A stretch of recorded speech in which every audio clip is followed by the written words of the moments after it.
I'm really grateful for my parents, and I've told you guys this story many times, but I had parents who took me to church.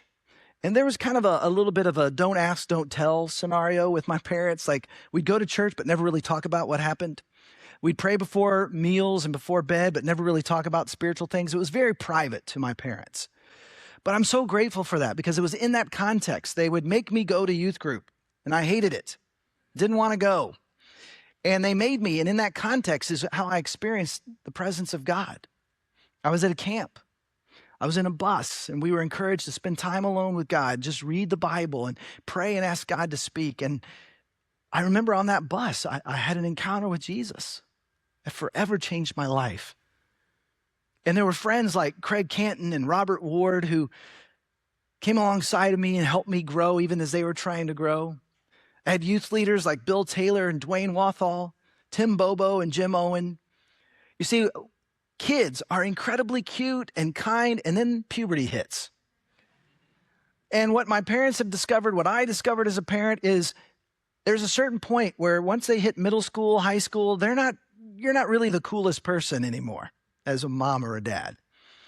Don't want to hurt your feelings for those of you who have little ones. But one day, they may not look up to you quite like they do now. And that's when you need young adults who love Jesus to be in their life. That's when you need others pointing towards Jesus. Even as you pray and you encourage and you still talk to them when the opportunity comes. But I have to tell you, my life was changed at camp.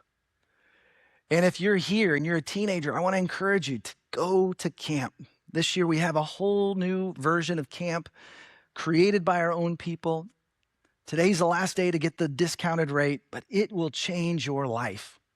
I have to tell you that the people that were with me as I was growing up, you have to understand, I grew up in the 80s. And so the church that I was at, we sang hymns, which can be beautiful, but they're like 200 years old. It felt incredibly irrelevant.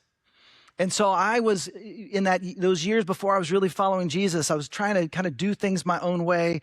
You acted one way on Sundays and completely different way on Saturday night. But I remember I had some of my favorite bands, and one of my friends pointed out, like, hey man, I think now that you're following Jesus, maybe you should listen to this one instead. And he gave me this album by Stryper. It's called To Hell with the Devil. Perfect name, right? Here's what they looked like in 1986. That is real spandex.